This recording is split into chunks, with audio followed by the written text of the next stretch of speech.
Estoy grabando. Ya. Un segundo, está rarísimo esto. Ahora sí.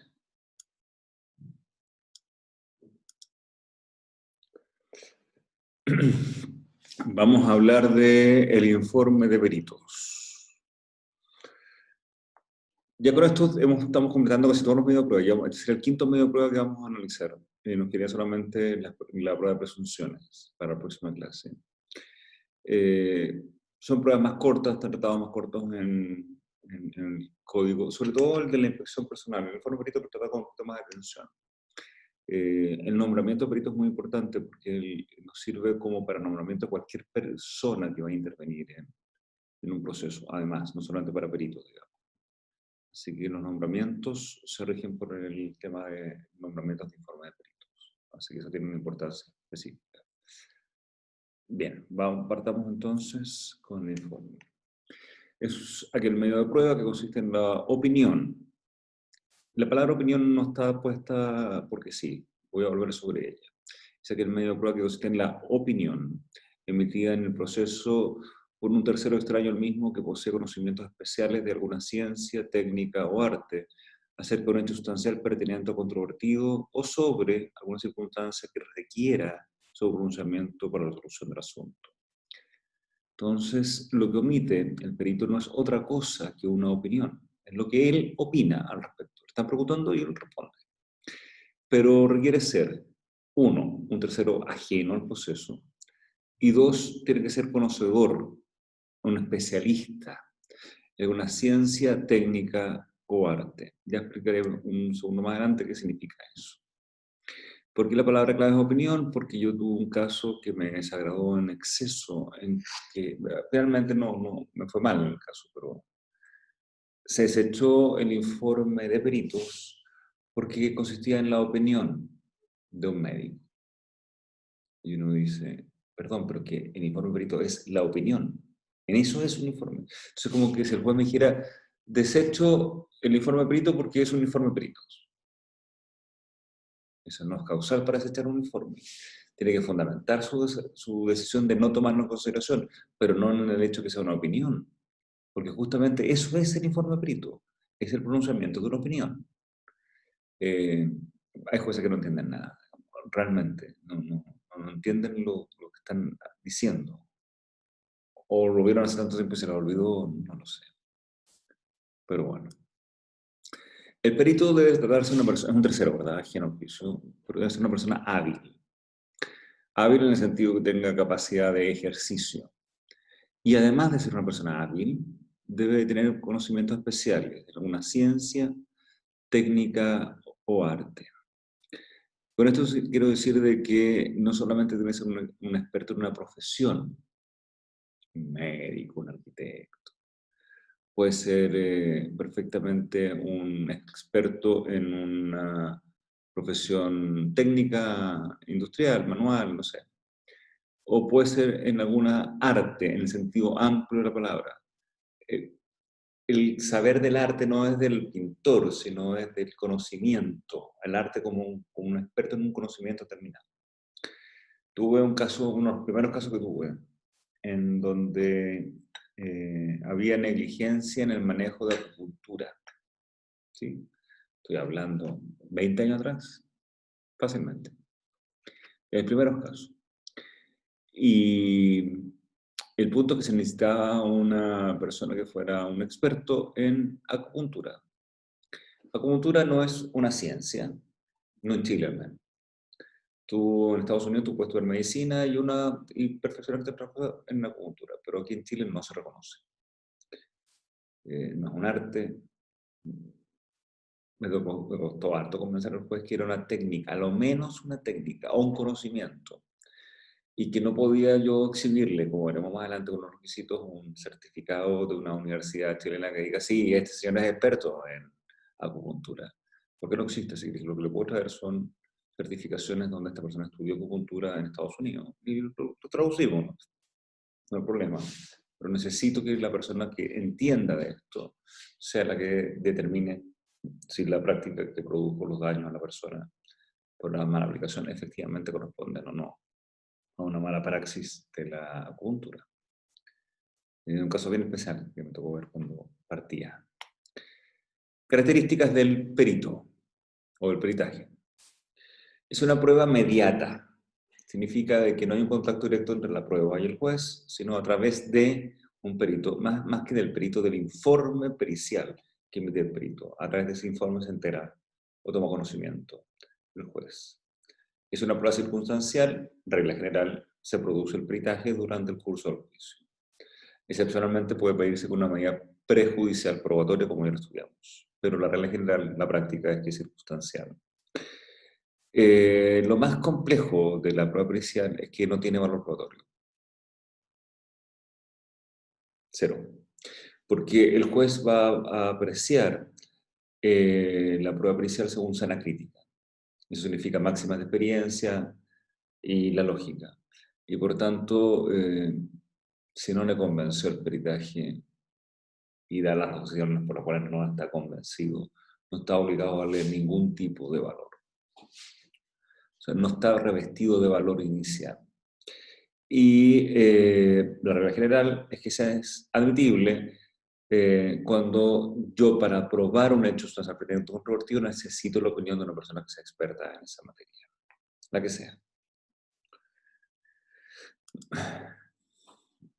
La iniciativa es legal, de tribunal o de parte.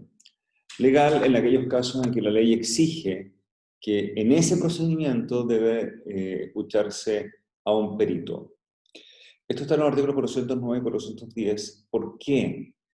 Porque no tengo idea por qué el 410 cambió la palabra peritaje por otra. Esperen un segundo y lo van a entender. Déjenme buscar el artículo 410.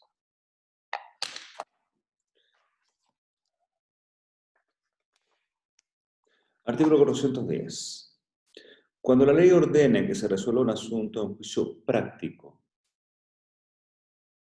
o previo informe de peritos. Y continúa. Entonces, cuando ustedes se encuentren con que el legislador habla de juicio práctico, el práctico era un experto en algo, digamos. Entonces, por ejemplo, si yo quiero atracar una nave, yo tengo que contratar a un práctico, que sea la persona que me lleve. Entonces, es el conocedor de una técnica. Entonces, cuando usa las palabras peritaje, o también ocupa la palabra de una, como fue en este momento, de un práctico. Cualquiera de las dos son sinónimos de prueba pericial, ¿de acuerdo? 409, 410. Ejemplo en que la ley dice, sabe que en este caso, escuchemos a un perito. Si estoy teniendo una prueba por interdicción por demencia, digo, por ejemplo, que la persona tiene 95 años, tiene un Alzheimer avanzado que lo hace tener una demencia senil, por tanto es absolutamente vulnerable, bueno, tendré que probarlo médicamente. Se requiere un peritaje médico en este caso. En materia de servidumbres, la ley dice que si las partes no se ponen de acuerdo sobre el monto del precio que debe pagarse por la servidumbre, ni la forma en que esta servidumbre va a ser ejercida, si continua, discontinua, aparente, lo que sea, bueno, puede escucharse entonces a un perito que diga sí, sí, por acá no, por este motivo, por este otro, tal circunstancia, tal precio. Cuando interviene ante lenguas extranjeras, no rectificar, un instrumental, también se habla del peritaje, se nombra a un traductor, a un intérprete, y no es otra cosa que un sabedor en una arte, en este caso, que sería un idioma,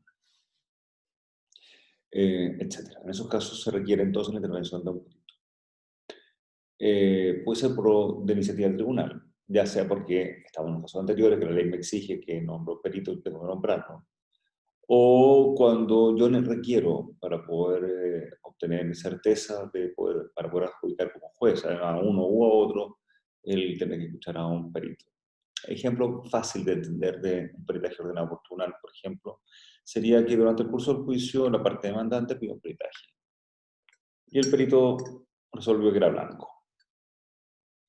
Disconforme con esto, la contraparte, la demandada, también pide un segundo peritaje.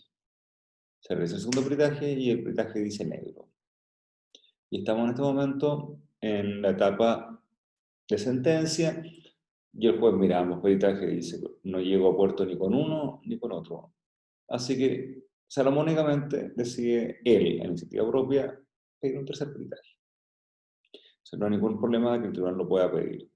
Y lo puede pedir durante el curso del juicio, en cualquier momento. Y también lo puede pedir como una medida para resolver, en primera y en segunda instancia. Lo normal es que el peritaje se dé por iniciativa de parte, la parte sea que lo pide. Puede ser con una medida prejudicial probatoria, pero en este caso debe hacerlo en el caso de las prejudiciales, ¿de acuerdo? No me voy a referir a ella en este momento, pero hay que referirse a las medidas probatorias de nombramiento de peritos. Y lo segundo es durante el curso del juicio, pero en este caso solo procede en primera instancia, solo procede en primera instancia, y solo procede para ser solicitada dentro del término probatorio. No tiene que rendirse dentro del término probatorio ordinario, pero tiene que ser solicitada dentro del término probatorio ordinario. Nota específica. Los tribunales niegan una buena cantidad de peritajes que uno pida, no creen que uno pide y se lo conceden. ¿Qué pasaría si yo pido un peritaje, no me lo conceden, y con eso me dejan indefensión porque me quedé sin prueba rendida? Y con esa indefensión pierdo el juicio. Bueno, esa resolución basada puede pedirse una casación de la sentencia, porque en este caso se trata de un trámite esencial para mi defensa, que era el peritaje. Así que se puede pedir la nulidad. No solamente se puede apelar de la sentencia, sino se puede pedir la nulidad de la misma. Importante. Hablemos del perito un poco. En primer lugar, que debe tratarse una persona hábil. No debe recaer entonces ninguna inhabilidad de los testigos. Recuerden que la inhabilidad de los testigos puede ser absolutas o puede ser relativas. No puede ser el hermano de una de las partes, por ejemplo. Bueno, inhabilidad de testigos.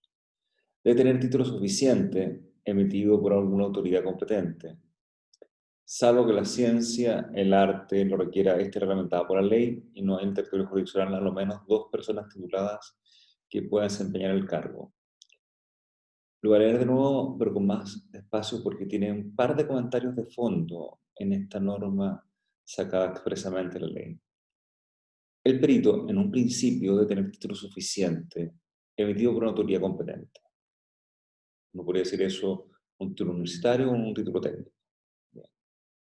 Salvo, a menos que la ciencia o el arte que se requiere esté reglamentado por la ley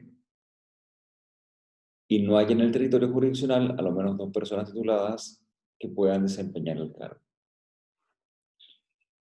En ese caso, no se requiere tener título suficiente. Supongamos que estamos llevando un juicio, es muy raro en este caso, pero para que me entiendan qué quiere decir. Supongamos que estamos llevando este juicio en un pueblo perdido y en ese lugar no hay 2 arquitectos, pero hay un egresado de arquitectura. Es lo más cercano que tengo a un perito, ¿no? Yo podría nombrar a ese egresado de arquitectura para que hiciera el peritaje. Pero si en ese lugar hay 2 o más arquitectos, ya no podría nombrar a ese egresado. Todo esto en relación a aquellas carreras que tengan títulos reconocidos, porque en la acupuntura no tiene título reconocido, entonces queda eximido de este reglamento, ¿de acuerdo? De este reglamento de exigencia. Y la tercera característica que pide la ley es que usted le afecta a alguna causa de implicancia o recusación. Lo curioso es lo siguiente, la ley ha establecido de que si el testigo es inhábil o el testigo no tiene las características suficientes, igual puede ser perito si ambas partes lo designan. Entonces, en esta ciudad, chiquitita, perdida, pueblo, que hay 2 arquitectos y hay un egresado, pero si ambas partes prefieren designar como perito al egresado, a pesar de que no tiene título suficiente, puede ser perito. Entonces, el que le afecte una causal de inhabilidad o el que le afecte un título que no está suficientemente emitido por autoridad competente, las partes pueden perdonarlo. Lo que no se ha dicho en la ley y si las partes pueden perdonar o no las causales de implicancia y recusación. Al respecto, no nos equivoquemos. Acuérdense que las causales de recusación, las partes las pueden pedir, pero si no, operan. Por tanto, si fuera la causal de recusación, las partes igual podrían nombrar a un perito de común acuerdo. Pero las causales de implicancia son irrenunciables. Por tanto, jamás se podría nombrar a un perito que esté inhabilitado por causal de implicancia, porque no puede renunciarse por la parte. Eso es la primera parte sobre los peritos. Sigamos hablando sobre peritos. Si... ¿Esa es la que viene a continuación? Déjame verificar nada más. Sí. Si los peritos no acúan su informe dentro de un plazo que le va a fijar, no lo fija la ley, ya, no dice plazo máximo de 60 días, no dice eso la ley, dice que el juez les va a fijar el plazo, o sea, es un plazo judicial. ¿Y por qué? Porque no es lo mismo pedir un peritaje a la contabilidad de un edificio, por ejemplo, que le podrá dar un mes y medio, que la contabilidad de Codelco, que le podrá dar 3 meses, que el peritaje a una página web que le puede dar 5 días. Entonces, el plazo lo fija el juez caso a caso.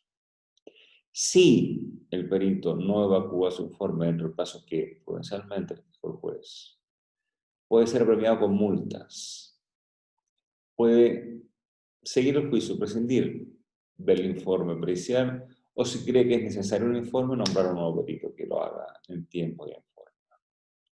No está regulado, no está regulado, pero dado que se trata de un plazo judicial y no legal, no hay ningún problema en que uno pueda pedir ampliación de este plazo. Y es comúnmente los peritos lo piden. Me ha tocado casos incluso que el perito, ellos se fijan en el plazo. Este peritaje lo voy a jugar en 20 días. Pero los 20 días no llega, entonces dice, pide ampliación del plazo para entregar el peritaje. El único pero es que el plazo para ser ampliado solo puede pedirse mientras esté vigente. Entiendo tal que si el plazo terminó, no puede ser sobrevivir un plazo fenecido, ¿de acuerdo? Entonces el perito hay que advertirle. Me ha tocado advertirle, le digo al perito, oiga, le quedan 5 días. Pero no se preocupe, si no alcanzo, pues pido que me lo amplíen. No puede pedirlo. Porque empezar el plazo se tiene que pedir dentro del plazo, que no se vence. Si se venció, cagó. Y cagó porque lo van a multar o le van a presentar el informe, cosa que a mí no conviene, o van a nombrar a otro perito. Entonces, ¿para qué correr el riesgo de copiar al tiro? Y ante la palabra multa o quedarse sin pega, corren y piden ampliación de plazo. Los peritos son responsables del peritaje que emiten, de las conclusiones a las que llegan, ¿de acuerdo? Y eso los puede ser responsables tanto civil como penalmente. Civilmente, si el peritaje causa perjuicio, si ha sido malintencionado, yo puedo perseguir la responsabilidad civil del perjuicio causado. Pero también tiene responsabilidad penal, porque ha prestado falso testimonio a través de su peritaje, de lo que él declaró, lo que declaró es falso. Y eso va penado con multas y también con presidios. Las multas van desde 11 a 20 UTM. Para que ustedes hagan una idea, lo que significan 11 UTM son 500 lucas. No, como 560 lucas. ¿No? Y 20 UTM vendrían a ser más de 1.000.000 de pesos. Entonces la multa, la mínima serían 500 lucas. Además de la responsabilidad penal que lleva hasta la pena accesoria de multas. Si el caso es más chiquitito, si el caso no pasa de las 200 lucas, 4 UTM, la multa es sobre eso, son de 6 a 10 UTM, de 300 lucas para arriba, hasta las 500 lucas, más o menos, aproximadamente.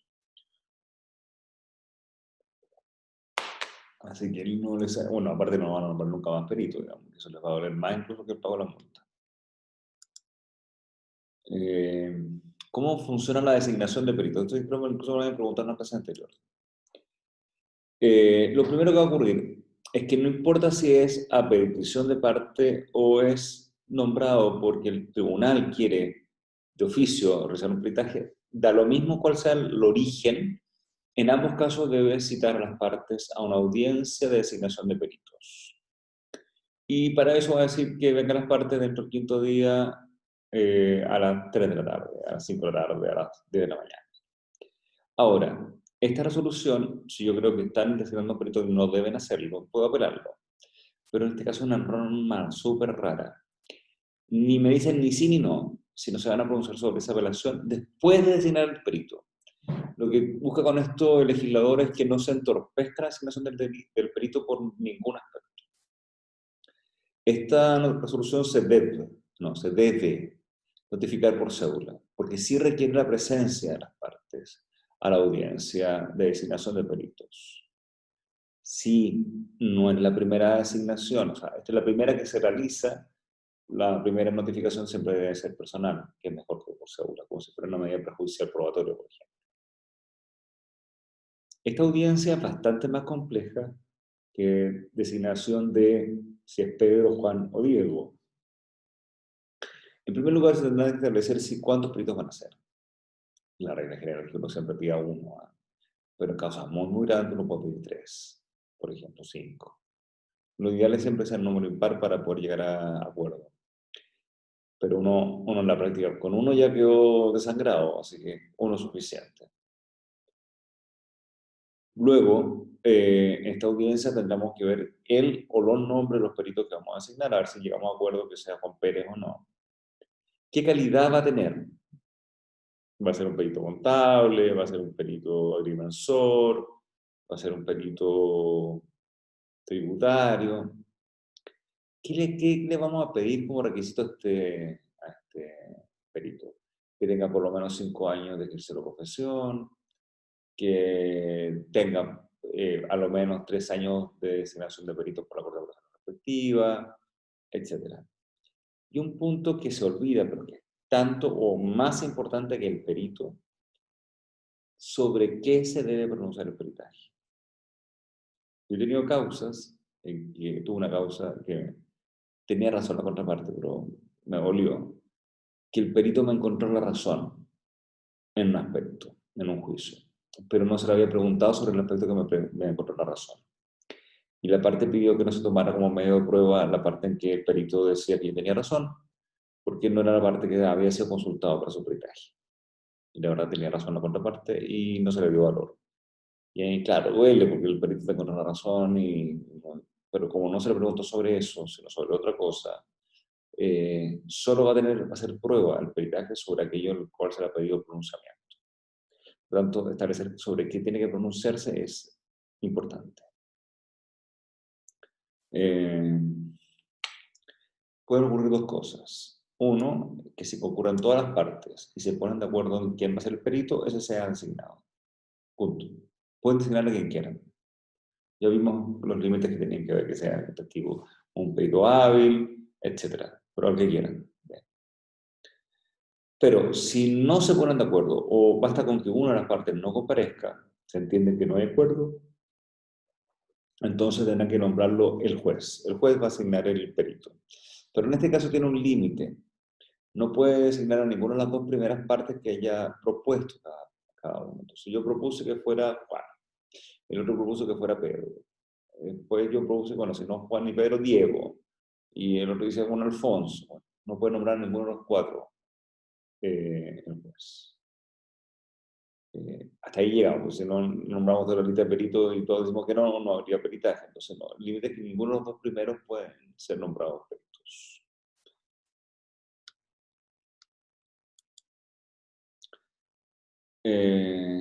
Ahora, si el perito lo nombra el juez ya no tiene la libertad de nombrar a quien quiera. Tiene que tomar una lista de la Corte de Apelaciones respectiva donde uno obtiene los nombres de todos los peritos. Y va siguiendo un orden aleatorio o a veces lo siguen por el primero, el segundo, el tercero, pero lo que no pueden hacer es nombrar siempre la misma persona, tienen que dar vuelta en la rotación en el nombramiento de los peritos, ¿de acuerdo? Y estos peritos están ordenados por su calidad inicial, ingeniero, y luego por su especialidad, experto en esto, experto en todo, computación, lo que sea. Entonces uno va eligiendo. El tribunal va eligiendo dentro de esa lista. Esta lista la confecciona la Corte de Apelaciones, donde se postula a través de ella, es enviada a la Corte Suprema y la Corte Suprema puede agregar o quitar personas de esa lista y las devuelve. Y duran 2 años los periodos en esa lista. Y en octubre del bienio, antes que termine, se abre nuevamente el concurso para que abran peritajes para el bienio siguiente. En esta designación no solamente tendrá que decir que Juan Pérez es el perito, sino que deberá indicar además el plazo de duración del peritaje. Esta designación se notifica a las partes por estado diario y a partir de esa notificación las partes tienen un plazo de 3 días para hacer valer cualquier incapacidad o una nulidad legal frente al perito. Me pasó hace poco tiempo, hace el año pasado, antepasado, que me nombraron un perito, yo pedí un perito agrimensor y me nombraron un perito topógrafo. Y dije, un momento, son parecidos pero no es lo mismo. Yo pedí agrimensor, así que por favor tome nuevamente la lista y elija usted que quiera, pero agrimensor. Y bueno, tuvo que retractar. Ahí yo no estaba hablando de que fuera una persona incapaz, sino que no cumplía el requisito para poder ser perito para lo que estaba solicitando. Eso. Cualquier incidencia que se dé lugar a propósito del nombramiento del perito se tramita, pero por un cuaderno separado, o sea, un cuaderno especial de incidente, para no interrumpir el pronunciamiento del peritaje ni de la causa. Ya, nombramos que era Juan Pérez entonces el perito. Ya quedó designado, o la parte no lo reclamaron, dentro de 3 días queda firme la designación. Juan Pérez no tenía idea que se nombró perito, que fuera mago, nada, hay que notificarle entonces. Y la notificación a este peritaje debe hacerse a lo menos por cédula, porque es un tercero que no a juicio, hay que notificarle o por cédula o personalmente. El perito puede aceptar el cargo o rechazarlo. No está obligado a aceptar el encargo. Pero si se trata de un juicio de mínima cuantía, cagó, tiene que aceptarlo sí o sí. ¿Cómo se acepta el cargo? Bueno, a todo esto lo que yo hago mucho cuando tengo unos peritos, el perito está feliz que nos nombren porque pega, le pagan, de hecho, por el peritaje, obviamente. Entonces, para no gastar plata en un receptor, yo llamo por teléfono, en las listas, lo primero que conté, las listas que hace la Corte de Operaciones son bastante complejas, están direcciones, están domicilios, teléfonos, etc. Harta información. Los tienen en Excel, ¿eh? Entonces se googleen un día perito corte de Valparaíso, corte de operaciones de Santiago, y le va a poner un link, cuando están el link, van a llegar y pueden bajar el Excel de los peritos que están. Entonces, yo bajo el Excel, busco los datos, teléfono, celular, y me contacto. Digo, señor Juan Pérez, buenas tardes. Sí, usted habla con Julio Borgoño, soy abogado, estoy viendo actualmente un juicio sobre XX, pedí nombramiento perito y usted fue nombrado. ¡Ay, sí! Y ahí se como le cambia la voz, bueno, súper contento que no lo haya llamado. Y entonces uno le dice, mire, yo quería pedirle, por favor, le voy a dar los datos, se los puedo mandar por WhatsApp, yo tengo un celular, o qué sé yo, de la causa para que usted la pueda verificar y le pido que, por favor, me indique, después que haya revisado, si va a aceptar o no. Y si decide aceptarla, le pido que, por favor, concurra usted al tribunal y presente un escrito.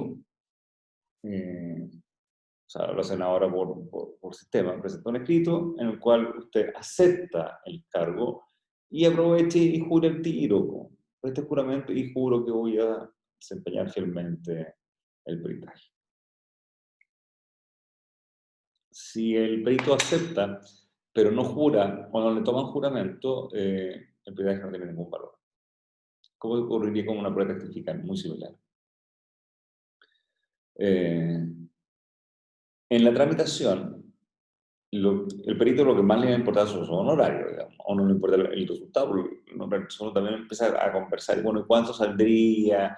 De que, para ver si pido que nombren a otro o no, entonces uno empieza a pulsear ahí para el nombramiento, digamos. Y también en algunos casos me ha tocado más de una oportunidad de decirle, bueno, está bien, ok, yo sé que los peritajes son caros, entiendo lo que usted me está diciendo, pero cómo lo hacemos? Yo no, mi cliente, ni una posibilidad de pagar una cuota, pero ni una, ni una. Entonces, 3 cuotas, me parece que le pasemos una primera cuota al tiro, una segunda cuota al inicio del peritaje y una cuota al final y una negocio. Pero uno está más complicado el tema de los horarios de los peritos. Ganan bien algunos peritos, muy bien. Dentro del procedimiento pericial, el perito está obligado a prestar un segundo escrito. Ya presentó uno que era la aceptación, ¿verdad? Pero va a prestar un segundo escrito. Y en ese escrito dirá que vaya a fijar un día, una hora y un lugar. Día, hora y lugar. Donde va a hacer el reconocimiento. ¿En qué consiste? En que, por ejemplo, me tocó ver un peritaje a las fichas médicas de una persona que había muerto, falleció. Fue una joda todo esto, pero logramos hacerlo y la clínica Indisa, no, la Santa María. La clínica Santa María accedió, bueno, tuvo acceso, no me queda otra, pero exigió de que la ficha médica no podía salir porque la ficha no era una fichita, digamos, era una ficha. No podía salir de la clínica, entonces el peritaje puso día, hora y lugar en donde iban a físicamente presentar el peritaje. Además tenía que ver, parte de la ficha electrónica tenía que verla con los computadores, etc. Y uno puede concurrir a eso. Ahora, puede que haya más de una vez que tenga que concurrir, pero él está obligado a estar a la primera vez, a que ustedes concurran a esa oportunidad. Y que se llama el reconocimiento. Me tocó un peritaje en donde, creo que les conté, había que hacer un peritaje al SAP. SAP es el sistema operativo del Banco Santander. O sea, tenía que meterse en el computador del Banco Santander y verificar transacciones que se habían ocurrido y el intercambio de correo en relación a esa transacción. Aduciendo nosotros que se habían eliminado algunas de esos comunicados. Para eso había un sistema que, si se borraban, dejaba registro quién lo había borrado y cuándo lo había borrado. Tuvo que fijar, obviamente, porque si no, no puede hacer el peritaje, el día o el lugar en que iba a hacer el reconocimiento, pero no hubo forma de hacerlo práctico, no había forma de ir a meterse ahí porque había que hacer el protocolo, qué sé yo, y yo iba a ver por la maquinita y no entender nada. Pero si no se hace este reconocimiento, la parte no está obligada a ir, pero tiene que fijarse. Este reconocimiento, si hay más de un perito, lo puede hacer de forma conjunta o asignar a alguien para que lo haga. Esta es como, entre comillas, primera audiencia que se hace. Y va a ser el único contacto que van a tener las partes con el perito en todo el procedimiento pericial, por regla general.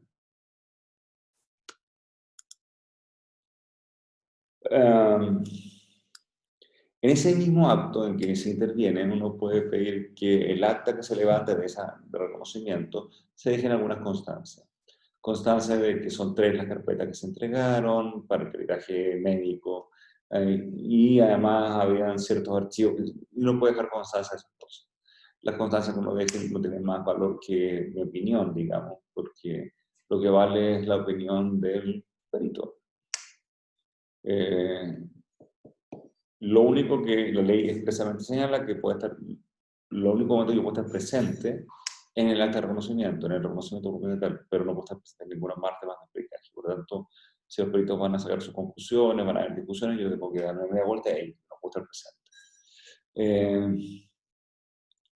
El peritaje consta de 2 partes. Una parte expositiva. Este es lo mínimo, ¿eh? Los peritajes son mucho más complejos, pero lo básico, lo que no puede faltar en un peritaje es la parte expositiva, que no viene a hacer otra cosa de contar todo lo que se hizo. Fui al terreno, levanté el acta, mi compañera foto, va contando, dice esto, tomé las medidas, llamé, me conseguí un plano en el Instituto Geográfico Militar, lo que hizo. Y luego, la segunda parte que no puede faltar tampoco son las conclusiones del peritaje. Con un apellido, con un apellido. Las conclusiones tienen que ser fundadas. No puede decir, sí, él fue.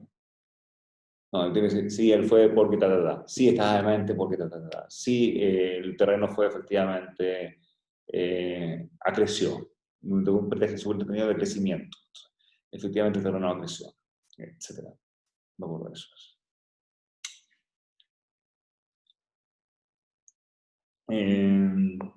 Puede darse en el caso que haya más de un perito en que estos no estén de acuerdo. Ahí tienen dos alternativas. Uno, dejar en manifiesto en el acta los desacuerdos que hay. O la otra es separarse, y como si fueran dos peritajes por separado, y que cada uno su peritaje. El tribunal no está obligado a aceptar estas conclusiones y puede él nombrar nuevos peritos para que resuelvan este conflicto. Una vez que es terminado de todo esto, el peritaje, ya que contó con la venia del juez, debe ser puesto en conocimiento a las partes. Y se pone en conocimiento con citación. Significa que nace un plazo de 3 días para que uno pueda hacer observaciones u objeciones. Suena muy similar, pero son distintas. Objeciones son que uno no está de acuerdo con el peritaje, ¿de acuerdo? No se llegó con la rigurosidad, no se pronunció sobre ciertos puntos que habían pedido que se pronunciara, guarda silencio, se extendió puntos que no eran sometidos a su decisión, etc. Son objeciones. Yo objeto el peritaje por estos motivos. Observaciones que yo no estoy de acuerdo con las conclusiones a las que llega, no me convienen, entonces yo puedo hacer que una especie tenga ese presente, observo. Las observaciones, simplemente la resolución del tribunal tenga que ser observado el peritaje, tómese en consideración lo que el derecho corresponda para la sentencia ejecutiva. O sea, te voy a pescar por la sentencia. Las objeciones no. Las objeciones tienen que ser resueltas a través de incidentes que pueden incluso dar lugar a apertura de términos probatorios especiales. En todo caso, recordemos que la apreciación de la prueba que realiza el juez sobre esta es sobre sana crítica, así que la verdad es que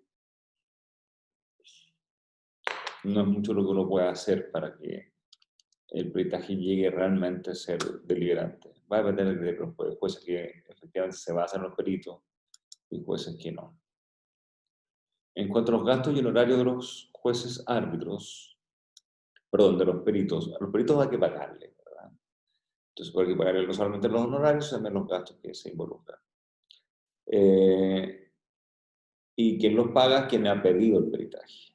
Si yo lo pido, yo tengo que pedir que se fijen los honorarios.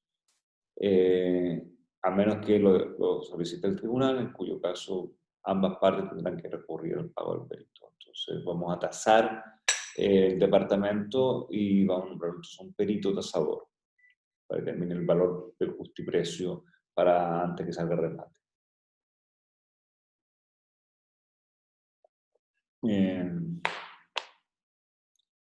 Todo esto es sin perjuicio de lo que en la sentencia definitiva se resuelva por costas. Yo puedo haber pagado los gastos honorarios y después puedo resarcirme de eso si se gana un juicio, eventualmente. El propio perito, o a petición de parte, puede obtener que el tribunal diga de que los honorarios que se fijó o los gastos que van a requerir y luego de rendición de cuentas pertinentes sean depositados en la cuenta corriente del tribunal para los efectos de poder llevar a cabo el peritaje. El tribunal establece que si la persona no lo hace dentro del plazo de 10 días de que se lo ordena, se entiende que renuncia al peritaje. Entonces, hay unas negociaciones con el perito para que el perito diga, no, yo llegué a un acuerdo de honorario con la parte que lo solicitó y estoy conforme con ello, etcétera, etcétera. Entonces, se obvia esa parte. Porque si no tenés 10 días para pagarlo en una sola cuota, los gastos y los honorarios.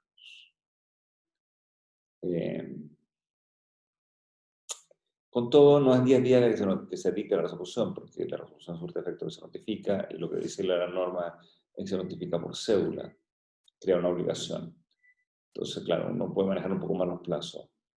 Pero si no, podría pedir normalmente otro perito y el juez puede decir que sí o que no, y bueno, es un tema complicado porque los costos no son baratos, y uno se lo tiene que explicar a los clientes antes de pedir el peritaje.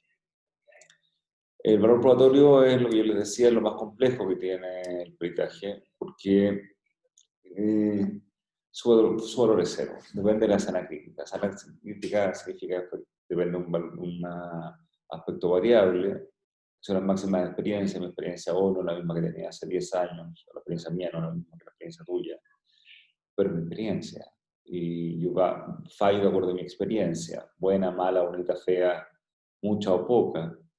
Y eso hace que uno pueda estar, tú no puedes estar de acuerdo con ella, pero no es casable. No hay nulidad porque no se pasa a llevar una norma regulatoria de la prueba si que yo tengo una mala experiencia al respecto y fallo de una determinada manera. Estaba recordándome el caso distinto a este, pero estábamos con un tema de asignaciones de sistemas de seguridad. Y es distinto al peritaje, pero para entender el concepto. Y una de las personas que tiene que decidir tiene muy mala experiencia personal. Él tuvo mala experiencia, no para lo que vamos a pedirlo, sino para la experiencia personal, con una de las empresas que está postulando. Bueno, su máxima experiencia lo lleva a decir que no tiene ningún valor. Y frente a eso no hay nada que hacer, es su experiencia. En este caso, una mala experiencia que lo lleva a decir de una determinada manera. Por tanto, lo que es importante entender es que esta forma de valoración puede llegar a ser cero y lo que uno puede reclamar al respecto es bastante poco. No por casación, pero sí por apelación, porque recordemos que tiene dos elementos. Una es la máxima experiencia, por otra razón es la lógica. O sea, tiene que explicar cómo pasa del punto A al punto B. Y yo tengo que entender ese puente que se hace en términos tales de que si dice A y después dice B, pero no explico cómo pasó de un lado a otro, esa falla no tiene ninguna lógica. La lógica sí es atacable. No por casación, pero sí por apelación. Yo puedo apelar ese fallo si sabe que el informe del perito cumplió todos los requisitos y viene el juez y dice que no le va a dar valor porque su opinión, pareciendo que olvida de que eso es un peritaje, es la opinión de una especialista en una ciencia técnica o arte. Es apelable, pero no es casable. Y eso es, creo que no hay más láminas, efectivamente, no hay más láminas. Y eso es el informe de peritos.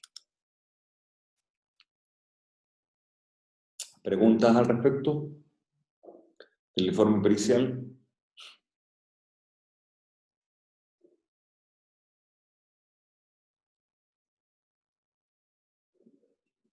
Bien. Tenemos clases. Bien, Jessy. Tenemos 3 clases antes de la prueba. El próximo martes, el próximo miércoles y el martes siguiente, que coincide además con ser la última clase de todas, ¿de acuerdo? La materia de la prueba que va a entrar va a ser la clase del martes y del miércoles de todas maneras. No sé si llegaremos hasta allá o no, vamos a tener que conversar cuánto avanzamos por este cambio de planes que hubo de reducir las clases. Espero poder terminar el juicio ordinario completo sin mayor dificultad. Que se encuentren bien, que estén bien, y voy a subir un día mismo, un rato más, los PowerPoint que pasé, y también voy a subir también la clase de hoy. Profesor, Sí, Jessy, cuéntame. no entendí, entonces la prueba va a entrar hasta el próximo miércoles o hasta el martes, el día anterior a la prueba. No, eso no lo entendí. Hasta el miércoles sí o sí, pero no sé si Ya. alcanza a pasar todo, por eso lo dejo con punto de interrogación, si eventualmente podría quedar una parte para el miércoles siguiente. O sea, perdón, martes y miércoles de la próxima semana sí o sí. El martes de la semana subsiguiente, que es el día antes de la prueba, eventualmente voy a tratar que no, digamos, pero no sé si alcanza a pasar todo. Eso es el punto. Ya, ya será. Gracias, profesor. De nada. Ya dejo grabar.